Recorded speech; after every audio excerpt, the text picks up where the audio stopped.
Olá pessoal, tudo bem? Vini Silva aqui mais uma vez. Vini Silva, Vini 7, me perguntaram isso uma vez. É só para diferenciar os canais, pessoal. Para você poder procurar no Google. Né? Meu nome é Vini 7 Silva, então esse canal religioso é Vini Silva e o canal de política é Vini 7 Câmara. Só para diferenciar, mas o nome é o mesmo. Eu quero aqui nesse vídeo, fazer um vídeo curto, só para responder algumas ou uma pessoa aqui que eu estou vendo na minha página do Facebook, uma página antiga chamada Missionário Vini Silva. Eu vou deixar o link aqui embaixo, porque tem muito fake meu por aí, né? Tem demais. Instagram já passou de 10 pessoas que usam minha foto e meu nome. No Facebook tem um montão, no YouTube, então, Twitter, tudo, né? Felizmente existem muitos haters, muitos stalkers. Graças a Deus agora virou crime, dá pra gente processar eles. Perseguição, né, de pessoas que não têm o que fazer, pessoas sem Deus e por aí vai.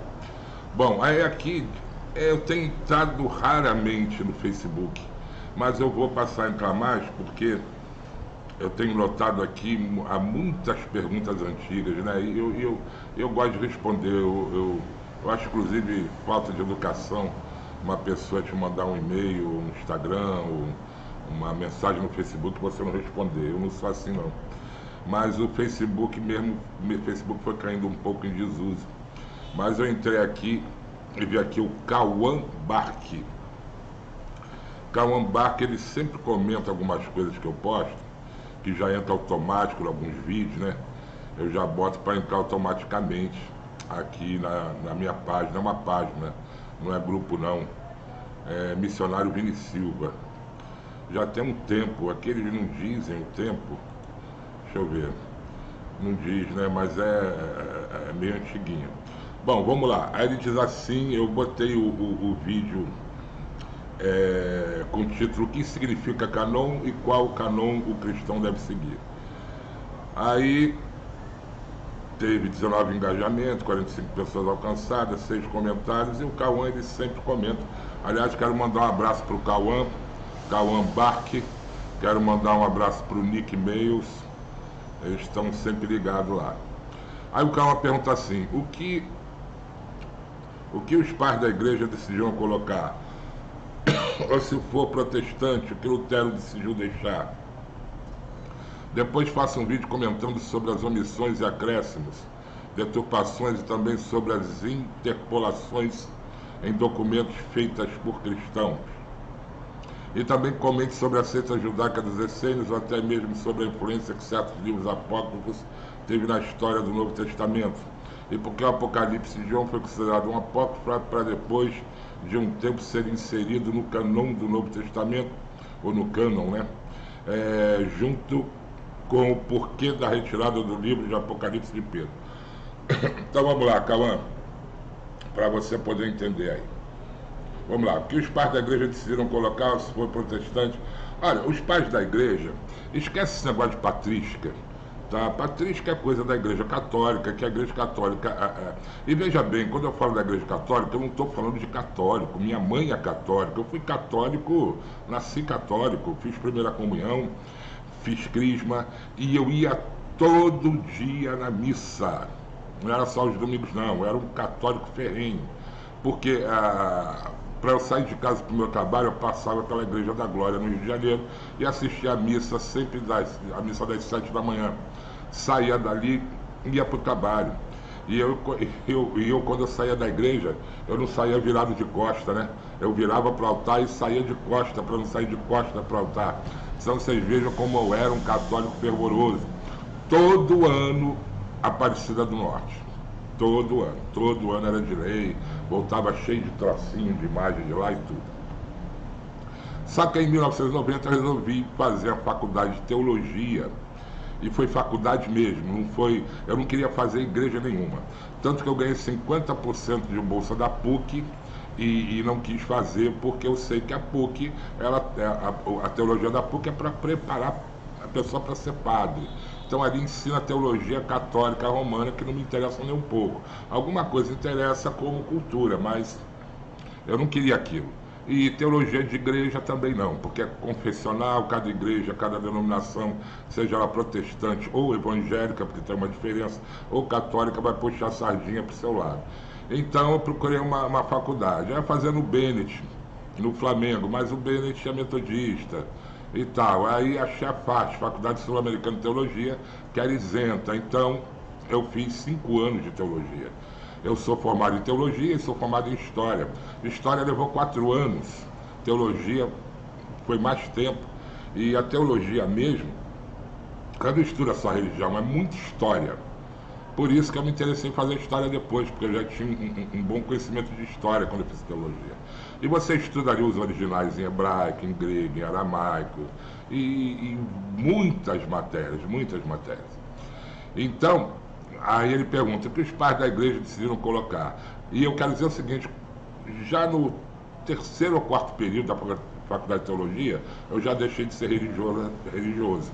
Porque não dá para você ser um seguidor de Cristo e um religioso ao mesmo tempo. Não tem a mínima condição.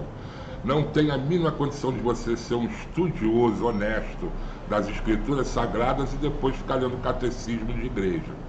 Porque bate de frente de uma maneira terrível. Se você pegar o catecismo da Igreja de Roma, católica romana, que não é aquele fininho não, é um livro grande, grosso, você vai ver que acho que 98% não bate com a Bíblia.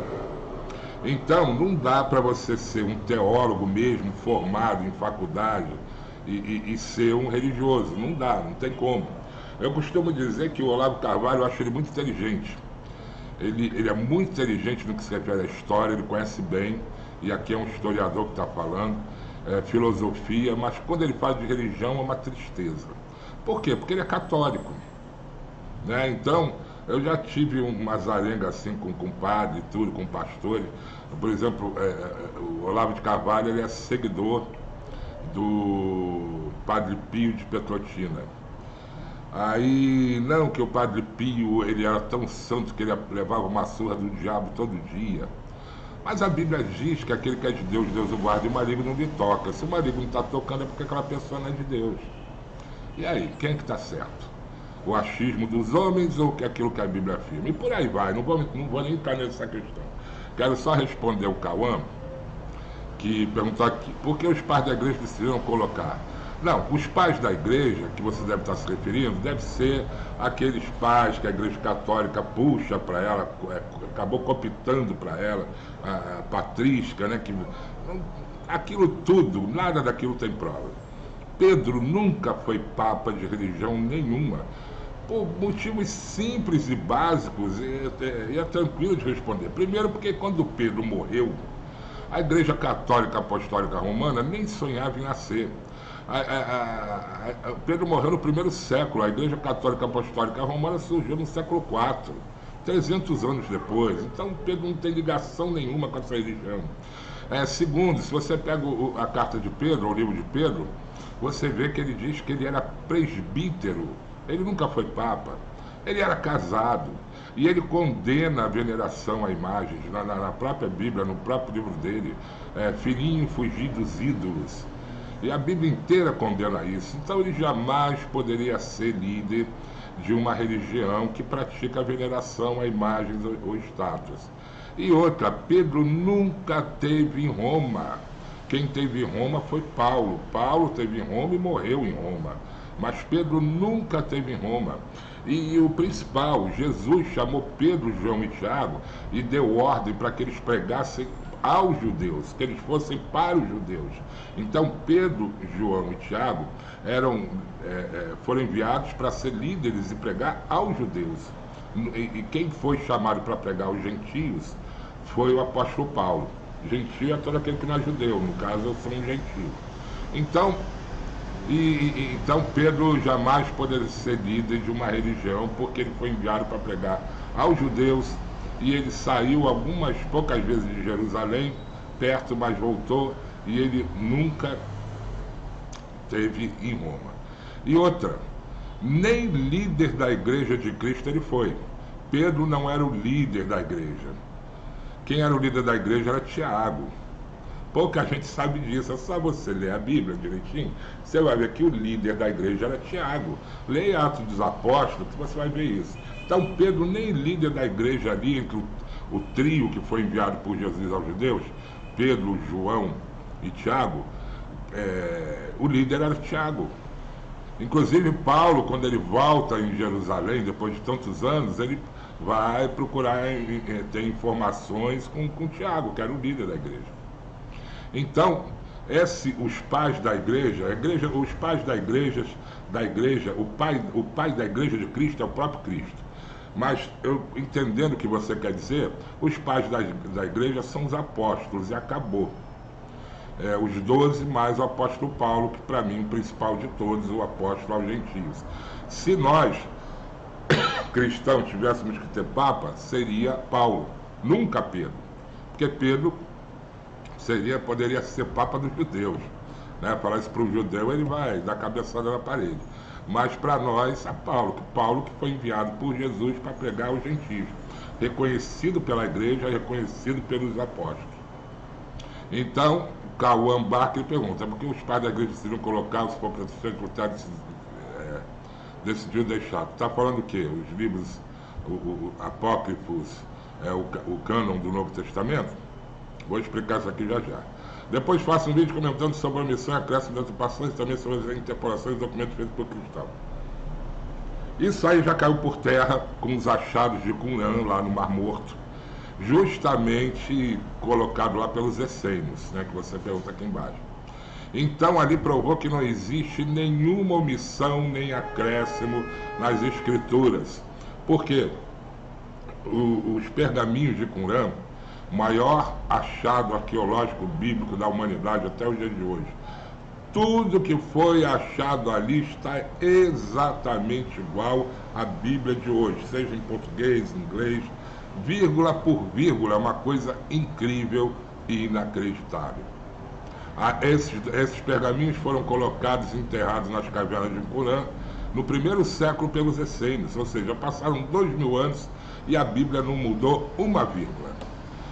Por isso que é considerado por todos os arqueólogos e teólogos o achado arqueológico mais importante. Porque ali acabou com essa falácia de que a Bíblia foi muitas vezes mudada, acrescentada. E outra que a própria Bíblia condena isso, eu vou pegar aqui. Eu não preparo nada antes, pessoal, mas eu tenho algumas coisas anotadas aqui.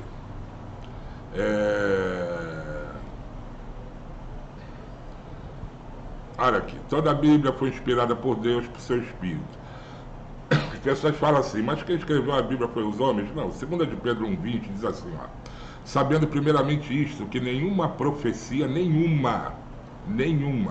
profecia das Escrituras provém de particular elucidação. Ou seja, nenhuma profecia das Escrituras provém da cabeça de homem, particular elucidação. Porque nunca, jamais, ainda reforço, nunca, jamais qualquer profecia foi dada por vontade humana. Entretanto, homens santos falaram da parte de Deus, inspirados e movidos pelo Espírito Santo. Então não eram homens comuns, eram os apóstolos, homens santos. O que é um homem santo? O homem santo é aquele que é santificado por Deus. E eles foram santificados por Jesus. Jesus impôs a mão sobre cada um deles e os santificou. E mesmo assim eles escreveram debaixo de inspiração divina, inspiração do Espírito Santo. Portanto, não tem nada de homem na Bíblia católica. E aí tem 2 Timóteo 3,16, ele diz, toda escritura é dada por inspiração de Deus e proveitosa para doutrinar, para repreender, para corrigir e para instruir em justiça, para que o homem de Deus seja perfeito e perfeitamente preparado para toda boa obra. Aí quando você fala da tradição, cara, esquece tradição. Se você quer ser um estudioso das Escrituras, se você quer uma aproximação real e sincera com Deus, você tem que esquecer qualquer livro religioso, qualquer documento religioso, qualquer dogma ou doutrina religiosa. Porque quando você mistura homem com Deus não dá certo, porque o homem é falho e o homem é pecador. E esse negócio de tradição, esquece tradição. Você tem que se ligar, estudar somente aquilo que está escrito, porque o que é de Deus está nas escrituras. Saiu dali, entra o achismo humano. Não, isso é assim, porque tem que ser assim, porque se não dá assim, aí vai dar certinho com aquilo outro, esquece isso. Matemática de Deus, 2 mais 2 pode ser 78. Então não siga a lógica humana.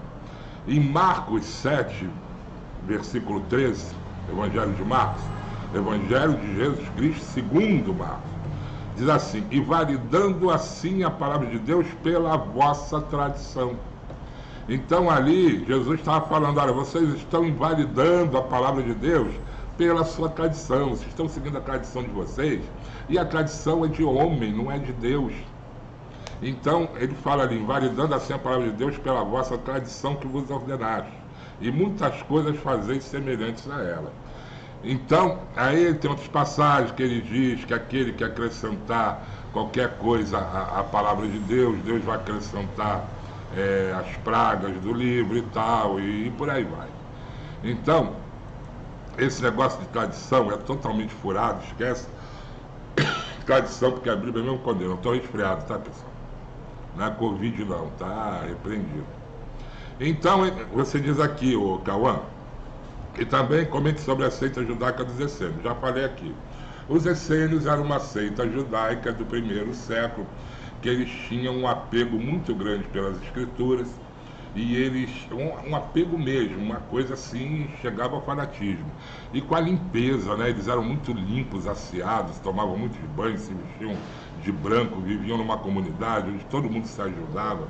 Os essênios, eles iniciaram ali uma comunidade que foi exemplo durante muitos séculos. Todos se ajudavam, não faltava nada a ninguém. Ali partindo do princípio do início da Igreja de Cristo. Quando começou a Igreja de Cristo? No século IV, em 313, com o imperador Constantino? Não. Ali começou a Igreja Católica Apostólica Romana. Ou seja, a Igreja Universal dos Apóstolos de Roma. Não dos Apóstolos de Cristo. Os Apóstolos de Cristo estavam em Jerusalém. A Igreja de Jesus nasceu no século I, em Jerusalém, no dia de Pentecostes, uma igreja 100% pentecostal, porque no dia que nasceu a Igreja de Cristo, ele enviou o Espírito Santo. A Igreja de Cristo nasce quando ele envia o Espírito Santo, porque o homem não podia caminhar sem o Espírito Santo. Jesus falou, eu vou, mas não vou deixar vocês órfãos, vou enviar o Espírito de Deus. E o Espírito Santo desceu sobre mais de 100 pessoas que estavam num cenáculo, né, num salão, inclusive Maria, inclusive Pedro. Maria era pentecostal, Pedro era pentecostal, todos receberam o Espírito Santo exatamente no dia de Pentecostes. E aí é uma matéria, uma teoria muito forte bíblica, que Jesus nasceu no dia de Pentecostes. Em outubro eu tenho um vídeo no meu canal Vini Silva falando da data do nascimento de Jesus. A gente só não sabe o dia, mas o mês a gente sabe, e não é dezembro. Tá aí, é só você procurar lá. E a Igreja de Jesus nasce ali. A Igreja de Jesus não tem nome, não tem denominação, não tem placa. A Igreja de Jesus são as pessoas, é a comunidade de Cristo, comunidade seguidora única, exclusivamente de Jesus, fiel a Jesus, que não fale nenhum outro nome. Ninguém ali venerava Pedro, ou Maria, ou Tiago, que era o chefe da igreja. Ninguém. Todos eram servos e discípulos de Cristo, assim como Maria. Por isso que ela diz lá em Lucas 1, 26, 23, ela olha para Jesus e o reconhece como Senhor e Salvador dela. Ela sabia que se aquele bebê não a salvasse, ela não seria salva. Então ela reconheceu, meu Senhor e meu Salvador. Todos eram servos de Cristo. E essa comunidade que nasceu no 1º século foi seguida pelos essênios. E aí você diz aqui, e a influência que certos livros apócrifos teve na história do Novo Testamento. Nenhum livro apócrifo teve influência no Novo Testamento no sentido espiritual. Ele tem influência no sentido histórico. Eu já vi todos, porque eu sou historiador e sou teólogo. mas eu li não deixando aquilo ali entrar no meu coração como fé, porque aquilo ali são livros históricos, são livros verdadeiros, mas são livros apócrifos. Por que o Novo Testamento foi tirado e depois colocado? Quem tirou foi a Igreja Católica, mas a Igreja Católica não tem autoridade nenhuma sobre as Escrituras. Foi colocada porque ali, o que faz um livro ser apócrifo ou não? O que é considerado livro apócrifo, como eles chamam, deuterocanônico? Todo livro, todo documento, toda carta que Jesus não citou, não falou, os discípulos não falaram, não tem nenhuma relação com os outros escritos, com as outras cartas, não é citado, não tem uma coligação, então é apócrifo. Os livros considerados inspirados são aqueles livros que foi citado por Jesus, os apóstolos citaram Jesus, há uma correlação com os outros, porque a Bíblia é um livro de Deus. Aquilo ali, a Bíblia levou 400 anos para ser escrito, 4 séculos, e por 40 autores, e um não conheceu o outro. Quer dizer, no caso do Novo Testamento eles conheceram, mas no Velho Testamento nenhum conheceu o outro, e um terminava, o outro recomeçava, em épocas diferentes. Então você vê que isso é uma coisa de Deus. E se você começar a ver essas coisas, você vai ver que realmente as Escrituras provêm de Deus, não é coisa de homem, por todas essas coisas que eu já citei. Entendeu? E o Apocalipse de Pedro não entrou porque o Apocalipse de Pedro tem algumas coisas ali que não bate, não condiz. Aí tem várias maneiras de se ver isso. Pelo texto, o modo de falar, se era da época ou não. Aí entra umas 4 ou 5 estudos, né? Que você vê que não corresponde aos textos antigos achados. Se você os estudar em grego, por exemplo, que o Novo Testamento foi escrito em grego, não o grego de hoje, o grego koiné, você vai ver que as palavras não são palavras que eram muito usadas na época. Então tem vários estudos que se faz para ver se um texto corresponde ao texto da época. E todos esses apócrifos já foi mesmo considerado tanto pela Igreja Católica como pelos protestantes, porque no surgimento do protestantismo, no século XVI, o que não faltava eram pessoas eruditas, de sabedoria, para interpretar esse tipo de coisa. Mas isso é no sentido histórico-literato. No sentido de fé, aí realmente nem essas coisas servem. É você estudar o Novo Testamento principalmente, porque nós somos cristãos, não somos judeus para ficar preso principalmente no Pentateuco. Mas o Velho Testamento não tem que ser lido ou seguido, tem somente aquilo que for ratificado no Novo, endossado no Novo. Senão é só coisa para judeu. E aí tem outras explicações aí, mas vou me ater só a isso porque o vídeo já está grande. Então aqui eu respondo as suas questões, Cauã Bach. Deixa eu ver se ele escreveu mais alguma coisa. Que eu respondo para ele, aí depois ele diz: aqui está o problema, onde não existe uma doutrina correta e genuína, como pode existir uma verdade? A verdade é a Escritura. A verdade não é doutrina ou dogma humano. Tudo que você vê que for de homem, sai fora. Tudo bem, você pode ler, você pode estudar, mas como aprendizado, não como segmento de fé. Porque o homem, o que o homem sabe? O homem não sabe nada. Quem é o homem perto de Deus? O que o homem sabe? O que o homem sabe de Deus? Existe uma matéria no meio da teologia chamada DD, Doutor em Divindade, que eu acho isso a coisa mais ridícula do mundo. O cara é doutor em divindade, como pode isso? Então sai fora. Então existe a interpretação correta e inspirada. As igrejas deturpam o evangelho. Não, isso é o que eu falei. Aí você diz: quer dizer que todos aqueles que seguiam ainda seguem a tradição da igreja católica estão condenados ao tal inferno eterno. Não é que estão condenados ao inferno eterno, porque Deus sabe. Deus não condena ninguém pela ignorância. Eu acho até que eu escrevi isso. O que mais tem dentro da igreja católica são católicos sinceros. Eu era um. Porque eu acreditava que ali era a verdade, estava ali. Eu acreditava que a igreja romana era a igreja de Cristo. Quando eu vi que que tudo que tem ali bate de frente. Eu não vou falar nem dos escândalos, hein? Nem das torturas, das mortes, das execuções que eles fizeram, não. Então eu estou falando fala só da doutrina, nada a ver. O batismo da Bíblia é um, da Igreja de Roma é outro. A ceia, a celebração da ceia, ou Eucaristia, que é chamada na Igreja Católica, é uma, da Bíblia é outra, bate tudo de frente. Aí você tem que fazer uma escolha, ou você segue a tradição do homem, que a Bíblia condena, já li ali em Marcos que fala isso, ou você segue, resolve fazer como eu fiz, romper com toda e qualquer religião, com toda e qualquer seita, com toda e qualquer doutrina humana, e seguir e estudar, orando, clamando a Deus para dar interpretação, e Ele dá da verdade, da única verdade, que é as Escrituras Sagradas. Tá bom, ô Cauã? Mas aí você vai perguntando e a gente vai respondendo aqui.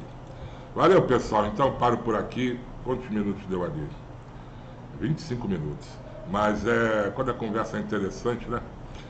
Tá bom? E se você tiver alguma dúvida também, fala aqui nos comentários. A gente vai respondendo e eu volto daqui a pouco com outro vídeo aí.